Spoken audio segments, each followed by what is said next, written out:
तो चलिए हम लोग जो है प्रतियोगी परीक्षाओं की तैयारी कर रहे हैं और आज हम जीके में पढ़ेंगे। जो आज का टॉपिक है 8वां टॉपिक, ये है मध्य प्रदेश का प्राचीन काल, हिस्टोरिक पीरियड पर जो आधारित प्रश्न हैं प्रतियोगिता परीक्षा में आते हैं, उन्हीं पर हम बात करेंगे। तो चाहे कोई भी प्रतियोगी परीक्षा हो, सभी में सामान्य इतिहास के प्रश्न आते हैं। तो इन प्रश्नों को देखते हैं। यहाँ पर जो पहला प्रश्न है उस पर ध्यान दीजिए। बौद्ध ग्रंथ अंगतुर निकाय के अनुसार प्राचीन भारत के 16 महाजनपदों में से कितने महाजनपद वर्तमान मध्य प्रदेश की सीमा में स्थित हैं? तो सबसे पहले तो ये जान ले कि भारत में कुल मिला के कितने महाजनपद थे? 16। और 16 में वर्तमान मध्य प्रदेश में कितने हैं? 2 महाजनपद हैं। अब इनको देखते हैं कि कौन कौन से महाजनपद है, थोड़ी इसकी व्याख्या भी समझते हैं। तो चलिए यहाँ पर देखिए, इस प्रश्न को और आगे समझें। 6ठी शताब्दी ईसा पूर्व में भारत के 16 महाजनपदों में से 2 महाजनपद मध्य प्रदेश की सीमा में आते थे। एक है अवंती महाजनपद, मालवा क्षेत्र, जिसकी राजधानियां उज्जैनी और महिष्मती थी। तो उज्जैनी को तो उज्जैन बोलते हैं और अवंतिका भी बोला जाता था, और महिष्मती मंदसौर को बोला जाता है। ठीक है, तो यहाँ पर इस तरह से 2 महाजनपद हैं। तो एक है अवंती महाजनपद और उसकी राजधानी कौन कौन सी थी? उज्जैनी और महिष्मती। दूसरा जनपद था चेदी जनपद, और ये बुंदेलखंड का क्षेत्र था और इसकी राजधानी थी सुक्तमती। क्या था? सुक्तिमती। क्लियर हो गया? तो हमारे मध्य प्रदेश में कितने जनपद हैं? महाजनपद थे 2। ठीक है, अब हम इसका दूसरा प्रश्न देखते हैं और इस प्रश्न का उत्तर समझते हैं। मगध के किस प्रसिद्ध प्रतापी शासक ने अवंती महाजनपद के राजा चंड प्रद्योत के इलाज के लिए अपने राजवैद्य जीवक को उज्जैन भेजा था? अब आप जानते हैं जो अवंती है उसको तो उज्जैन भी बोलते थे, है ना। और यहाँ पर जो अवंती महाजनपद था उसकी राजधानी भी उज्जैन थी। तो वहाँ पर एक राजवैद्य भेजा गया था जिसका नाम क्या था? जीवक था। ठीक है, और किसने भेजा था? राजा चंड ने भेजा था। तो उसका नाम था क्या? बिंबिसार। क्या था? बिंबिसार। ठीक है, अब यहां पर देख लीजिए, इसकी डिटेल को समझते हैं क्या है। मगध के हर्यक वंश के संस्थापक राजा बिंबिसार और अवंती के राजा चंड प्रद्योत के बीच अच्छे कूटनीतिक संबंध थे। तो अवंती के राजा कौन थे? चंड प्रद्योत। ठीक, और हर्यक वंश के राजा कौन थे? बिंबिसार।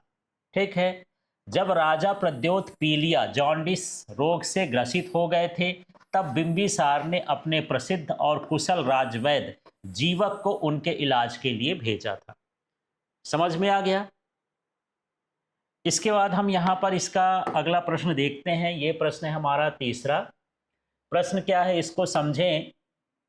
यहाँ प्रश्न है, मौर्य सम्राट अशोक गद्दी पर बैठने से पहले मध्य प्रदेश के किस प्रांत के राज्यपाल हुआ करते थे? तो ये कहाँ के राज्यपाल हुआ करते थे? अवंती के, जिसको उज्जैनी कहते थे। ठीक है, इसके बाद देख लीजिए, पहले वो राज्यपाल थे, बाद में वो राजा भी बने हैं। तो इसकी डिटेल को समझते हैं क्या है। सम्राट अशोक अपने पिता बिंदुसार के समय मगध साम्राज्य के अंतर्गत अवंती उज्जैनी प्रांत के राज्यपाल थे। तो जब ये राज्यपाल थे उस समय उसके पिता जो बिंदुसार थे वो वहाँ के कौन थे? राजा थे। ठीक है, उन्होंने उज्जैन में लगभग 11 वर्षों तक शासन संभाला और यहीं एक व्यापारी की पुत्री देवी महादेवी से विवाह भी किया था, जिनसे महेंद्र और संघमित्रा का जन्म हुआ था। इनके अशोक के दो थे, पुत्र था महेंद्र और उसकी बेटी का नाम क्या था, संघमित्रा था। ठीक है, कितने साल यहाँ पर वो शासन किए, 11 साल। इसके पहले, शासन के पहले वो क्या थे, यहाँ के राज्यपाल थे। ठीक है, अब चलिए यहाँ पर अगला क्वेश्चन है उसको देखते हैं। तो क्वेश्चन है, मध्य प्रदेश के विदिशा में स्थित प्रसिद्ध गरुड़ स्तंभ का निर्माण यूनानी राजदूत हेलियोडोरस ने किस वंश के राजा के शासनकाल में करवाया था। अब इसमें बहुत सारी चीज़ें दी हुई हैं, कुछ अंदर अंदर के सवाल पूछे जाते हैं, उसको ध्यान रखना है और इनसे भी क्वेश्चन बन जाता है। ठीक है, तो देखिए विदिशा में कौन सा स्तंभ है, गरुड़ स्तंभ है। ठीक, इसका निर्माण किसने किया, करवाया था, यूनानी राजदूत हेलियोडोरस ने करवाया था। तो ये किस वंश का था, ये किस वंश का था, शुंग वंश का। किसका, शुंग वंश का। ठीक है, अब यहाँ पर देख लेते हैं, इसकी डिटेल समझते हैं, कुछ तो इसमें और जानकारी मिल जाएगी। देखिए, विदिशा का खाम बाबा स्तंभ, या इसी को हम क्या बोलते हैं, गरुड़ स्तंभ, शुंग वंश के 5वें शासक भागवत, जिसको भागवत भी कहते हैं, के शासन काल में बनाया गया था। तक्षशिला के यवन, यवन का मतलब यूनानी है, राजा अंतलिखित के राजदूत हेलियोडोरस ने यहाँ आकर भागवत धर्म अपना लिया था और भगवान विष्णु को समर्पित इस गरुड़ ध्वज की स्थापना की थी। तो ये गरुड़ स्तंभ था, एक खंभा था, उसके ऊपर एक ध्वज फहराया जाता था, जिसे हम क्या कहते थे, गरुड़ ध्वज कहते थे। अब यहाँ पर हम 5वें नंबर के क्वेश्चन में हैं और इस प्रश्न को देखते हैं। प्रश्न है, निम्नलिखित में से मध्य प्रदेश के किस स्थान से मौर्य सम्राट अशोक का लघु शिलालेख प्राप्त हुआ है, जिसमें उनका नाम देवान्नप्रिया अशोकदस्सी मिलता है। तो वो शिलालेख का नाम क्या है, गुजरा, है ना। उस शिलालेख में जो है ये लघु शिलालेख प्राप्त है, जिसमें अशोक का नाम ये लिखा हुआ है। ठीक है, तो इसकी थोड़ी डिटेल समझते हैं। ये गुजरा जो है किस जिले में है, दतिया में है। अब यहाँ पर हम देख लेते हैं, इसकी डिटेल समझते हैं क्या है। दतिया जिले में स्थित गुजरा शिलालेख ऐतिहासिक रूप से बेहद महत्वपूर्ण है, क्योंकि इसमें सम्राट अशोक का वास्तविक नाम अशोक स्पष्ट रूप से लिखा मिलता है। बाकी अधिकांश अभिलेखों में उन्हें देवान्नप्रिया कहा गया है। इसके अलावा जबलपुर का रूपनाथ और सीहोर का पानगुराड़िया भी अशोक के ही लघु शिलालेख हैं। तो जबलपुर में भी लघु छोटा सा एक पत्थर है ना। तो जबलपुर में रूपनाथ और सीहोर में पानगुराड़िया है, इन पर भी जो है लघु शिलालेख हैं। लेकिन जो ये गुजरा वाला है उस पर क्या लिखा हुआ है, अशोक लिखा हुआ है, उनका नाम लिखा हुआ है। अब यहाँ पर 6वें प्रश्न को देखते हैं। प्रश्न है, मौर्यकालीन प्रसिद्ध सांची स्तूप जो रायसेन के चारों ओर बने सुंदर तोरण द्वार और वेदिका का निर्माण किस राजवंश के समय कराया गया था। तोरण द्वार एक तरह का प्रवेश द्वार होता है जिससे लोग प्रवेश करते हैं, उसको क्या कहते हैं, तोरण द्वार। और वेदिका का मतलब होता है बाहर का जो आवरण है, बाउंड्री का जो डिजाइन है, उसको क्या बोलते हैं, वेदिका बोलते हैं, रेलिंग्स, है ना। तो इसको किसने निर्माण कराया था, शुंग वंश ने। किसने कराया, शुंग वंश ने। अब इसकी डिटेल को समझते हैं थोड़ा, तब फिर आगे बढ़ते हैं। सांची के मूल ईंटों के स्तूप का निर्माण मौर्य सम्राट अशोक ने करवाया था। तो सांची का स्तूप किसने बनवाया था, अशोक सम्राट ने। परंतु बौद्ध ग्रंथों के अनुसार बाद में शुंग वंश के शासकों, विशेषकर पुष्यमित्र शुंग और अग्निमित्र शुंग के काल में इस स्तूप का पुनर्निर्माण किया गया। इसे पत्थरों से ढका गया और इसके चारों ओर नक्काशीदार भव्य तोरण द्वारों का निर्माण कराया गया। ठीक है, तो शुरुआत तो सांची के स्तूप अशोक करवाए थे, लेकिन वो करवाए थे किससे थे? ईंटों से। बाद में जो शुंग वंश के शासक थे, पुष्यमित्र शुंग और अग्निमित्र शुंग, ये दोनों ने मिल करके और उसके पत्थर का आवरण दे दिया था। ठीक है, और तोरण द्वार बनवाए थे, प्रवेश के द्वार बनवा दिए थे उसमें, और साथ में वेदिका भी बनवाया था, उसमें रेलिंग वगैरह लगवा दिए थे। अब प्रश्न क्रमांक 7 है और इसका उत्तर हम देखते हैं। ये प्रश्न 7 क्या कहता है? तो देखिए प्रश्न है, गुप्त वंश के किस प्रतापी राजा ने उज्जैन को गुप्त साम्राज्य की दूसरी राजधानी बनाया था? तो ये कौन थे? चंद्रगुप्त द्वितीय, जिनका दूसरा नाम क्या था? विक्रमादित्य है। इन्होंने जो है उज्जैन को दूसरा अपना राजधानी बनाया था। ठीक है, तो चलिए इसकी व्याख्या समझते हैं। तो उज्जैन को दूसरी राजधानी किसने बनाया था? चंद्रगुप्त द्वितीय, है ना, और उनका दूसरा नाम क्या था? विक्रमादित्य था। तो चलिए इसमें क्या है, चंद्रगुप्त द्वितीय ने मालवा और गुजरात क्षेत्र से शक शासकों को पूरी तरह से पराजित कर दिया था। सकारी तथा विक्रमादित्य की उपाधि धारण की। जब उनको पराजित कर दिया जब चंद्रगुप्त द्वितीय ने, तो उनका नाम क्या हो गया? विक्रमादित्य, है ना। इस विजय के बाद उन्होंने उज्जैन को गुप्त साम्राज्य की उपराजधानी बनाया था, है ना। प्रसिद्ध नवरत्न कालिदास, वराह मिहिर आदि इन्हीं के उज्जैन दरबार की शोभा बढ़ाते थे। बाद में तो अकबर के पास चले गए थे, ये कालिदास तो यहीं थे, है ना। कालिदास हैं, वराह मिहिर हैं, ये यहाँ पर उज्जैन में चंद्रगुप्त द्वितीय के शासनकाल में नवरत्न कहे जाते थे।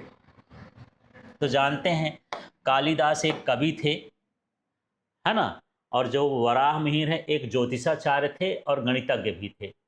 यहाँ पर हम 8वें प्रश्न को देखते हैं। प्रश्न 8वां है, मध्य प्रदेश के धार जिले में स्थित विख्यात बाघ की गुफाओं का संबंध किस ऐतिहासिक काल से माना जाता है? तो मध्य प्रदेश के धार जिले में बड़ी बड़ी बाघ की गुफाएं हैं, है ना। तो ये गुफाएं किस ऐतिहासिक काल में बनी है? किसके समय काल में बनी है? ये कौन सा काल होता है? गुप्त काल। तो यहाँ पर सही आंसर हो गया गुप्त काल। तो बाघ की गुफाएं जो है धार में किस समय बनाई गई हैं? गुप्त काल के समय। अब इसका डिटेल समझते हैं कैसे है ये। तो धार जिले में विंध्याचल पहाड़ियों को काटकर बनाई गई बाघ की गुफाओं का निर्माण गुप्त काल में चतुर्थ या 5वीं शताब्दी में हुआ था। ये गुफाएं बौद्ध धर्म महायान संप्रदाय से संबंधित हैं। इन गुफाओं में बने भित्ति चित्रों की तुलना महाराष्ट्र की अजंता की गुफाओं से की जाती है। भित्ति चित्र समझते हो, जब पत्थरों और या दीवालों में हम चित्र बना देते हैं तो हम उसको क्या बोलते हैं? भित्ति चित्र बोलते हैं। वो गड्ढा गड्ढा करके भी बना सकते हैं और दूसरी तरह से भी आप पेंटिंग करके भी बना सकते हैं। ठीक, अब यहाँ पर हमारे पास 9वां प्रश्न है, तो इस प्रश्न को भी देखते हैं। इतिहास में बहुत सारी चीज़ें याद करने वाली होती हैं। प्रसिद्ध संस्कृत कवि कालिदास द्वारा रचित नाटक मालविकाग्निमित्रम का नायक अग्निमित्र मध्य प्रदेश के किस क्षेत्र का शुंगकालीन शासक था? तो शुंग शासक कौन है? अग्निमित्र। और इसमें एक नाटक कालिदास ने लिखा था, उसका नाम क्या है? मालविकाग्निमित्रम। तो इसमें जो नायक है, इसका हीरो है, वो कौन है? अग्निमित्र है। ठीक, और शुंग वंश का वो शासक भी था। तो ये कहाँ पर है, किससे संबंधित था? विदिशा से। कहाँ से? विदिशा। तो चलिए अब इसका हम थोड़ा सा डिटेल समझते हैं। तो यहाँ प्रश्न है,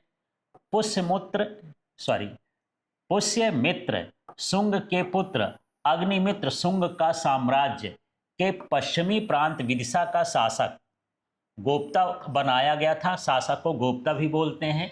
महाकवि कालिदास के पहले नाटक मालविकाग्निमित्रम की प्रेम कहानी इसी विदिशा के राजा अग्निमित्र और मालविका पर आधारित है ना। तो एक नाटक इन्होंने लिखा था जिसमें नायक ये था, नायिका ये थी।